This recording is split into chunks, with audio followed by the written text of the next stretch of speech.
Et si une simple question de grammaire dans le Coran cachait en fait l'une de ces clés de lecture les plus profondes? C'est un peu le voyage qu'on entame aujourd'hui. La question, au fond, elle est toute simple. Pourquoi est-ce que Dieu, dans le Coran, parle parfois en disant nous et d'autres fois il? C'est une question qui a intrigué les savants pendant des siècles et c'est ce qu'on va essayer de démêler ensemble. Alors, la réponse qu'on entend le plus souvent, c'est le fameux pluriel de majesté. Juste une figure de style, quoi. Mais et si c'était plus que ça? Si derrière cette petite variation de pronom se cachait en réalité une logique implacable, c'est exactement cette piste qu'on va explorer. Bon, comme dans toute enquête, il faut un point de départ, un indice. Et pour nous, cet indice, il se trouve dans un verset qui est, disons, particulièrement révélateur. Regardez bien ce verset, Sourate 87. Il dit « Nous te ferons réciter, et tu n'oublieras pas, sauf ce qu'Allah veut ». C'est incroyable. En une seule phrase, on a les deux. Le « nous » qui agit, qui fait réciter, et juste après, Allah qui veut, qui décide. La distinction, elle est posée là, noir sur blanc, juste sous nos yeux. Alors, la question qui se pose, c'est est-ce que c'est juste un choix de style, un hasard, ou est-ce que le texte est en train de nous donner la clé d'un véritable système, un système à deux niveaux, avec d'un côté l'action divine qui se déploie, et de l'autre l'essence même de la volonté divine, la source de tout.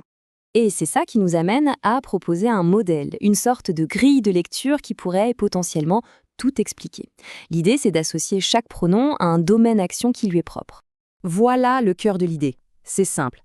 D'un côté, on a le singulier, il. Ça représenterait l'essence absolue de Dieu, sa volonté, son être, l'absolu.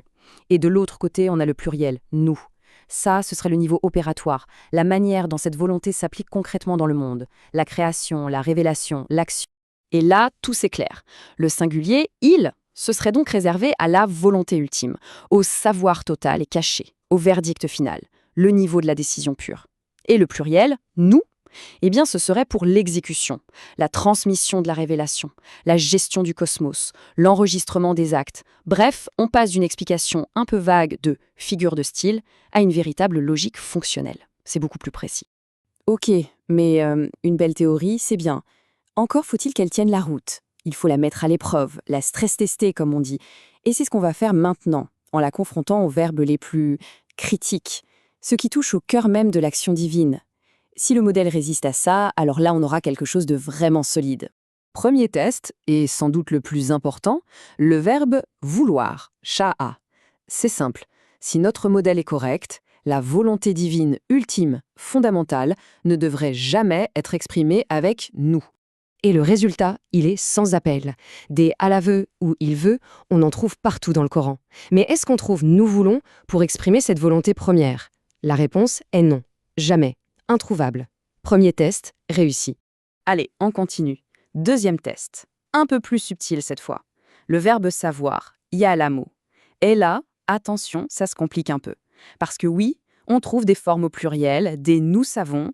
Alors, est-ce que le modèle est déjà en train de s'effondrer? Eh bien non, pas du tout. En fait, en y regardant de plus près, la règle non seulement se confirme, mais elle s'affine. Les nous savons s'appliquent toujours à des actions visibles, observables. Mais dès qu'il s'agit de l'invisible, des secrets des cœurs, le texte bascule systématiquement sur il sait. On ne trouve jamais de nous savons l'invisible. La distinction entre le savoir opératoire et le savoir absolu est donc parfaitement respectée. Troisième test. Et là, c'est l'épreuve du feu, le jour du jugement. Le verbe juger, hakama, l'enjeu est simple. Si on trouve ce verbe, ne serait-ce qu'une seule fois, au pluriel, pour parler du verdict final, tout notre modèle s'écroule. Et encore une fois, le modèle tient. On trouve bien Allah juge, il jugera entre eux. Mais un nous jugeons pour le verdict final, jamais, absolument jamais. L'acte de jugement souverain, l'acte absolu par excellence, reste exclusivement dans le domaine du singulier. Quatrième test. Un cas vraiment fascinant. Le verbe kataba. Il est intéressant parce qu'il peut vouloir dire deux choses. Décréter au sens fondamental et inscrire ou prescrire au sens d'enregistrer. C'est un test parfait pour voir la finesse du modèle. Et là encore, la distinction est parfaite. Quand il s'agit d'un décret fondamental, par exemple, quand le texte dit « Votre Seigneur s'est prescrit à lui-même la miséricorde », c'est le singulier, c'est un acte d'essence. Mais quand il s'agit d'inscrire cette loi, de la transmettre, comme pour les tablettes de la loi, on passe à « nous avons prescrit ». La différence entre le décret et son inscription est marquée noir sur blanc dans la grammaire. Bon, jusqu'ici, le modèle a l'air vraiment solide. Mais pour être vraiment crédible, il doit faire face à l'épreuve ultime, les contre-exemples. Ces versets qui, à première vue, ont l'air de tout contredire. Et il y en a un qui est souvent cité. C'est l'objection la plus forte. Le verset 47 de la sourate 21. Pourquoi? Parce qu'il utilise très clairement le pronom « nous » en parlant du jour du jugement. Alors, est-ce que c'est lui, le fameux contre-exemple, qui va tout faire tomber?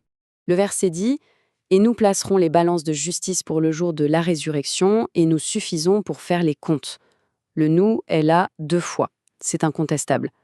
Là, on pourrait se dire que le modèle est sérieusement en difficulté. Mais c'est là que tout se joue, dans la nuance des mots. Le verset n'utilise pas le verbe juger, hukm, qui est l'acte du verdict. Il utilise le mot pour faire les comptes, hisab.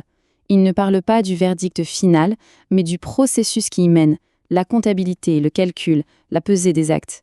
Et ça, c'est une opération, c'est du domaine de l'exécution, donc c'est au pluriel. Ce qui semblait être le contre-exemple parfait devient en fait la preuve la plus fine de la cohérence du système. Alors au final, que retenir de tout ça? Après avoir passé au crible des verbes clés et même l'objection la plus sérieuse, on voit bien qu'une logique incroyablement cohérente se dessine. Un schéma vraiment cohérent émerge. Le singulier « il » ou « Allah » c'est réservé au domaine de l'absolu, la volonté ultime, le savoir de l'invisible, le verdict final. Et le pluriel « nous » c'est pour le domaine opératoire, la transmission, la gestion du monde, le processus de comptabilité. Pour le dire simplement, « il décide, nous exécutons ». Il est la source, nous sommes le canal.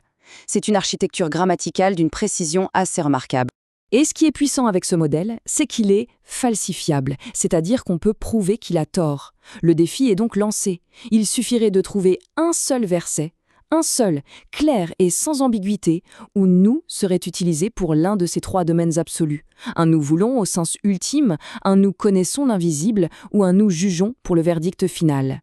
Si on ne trouve pas un tel verset, alors il faut sérieusement envisager l'idée que cette variation de pronoms dans le Coran n'est pas du tout un hasard, mais qu'elle suit une règle théologique et grammaticale d'une profondeur insoupçonnée.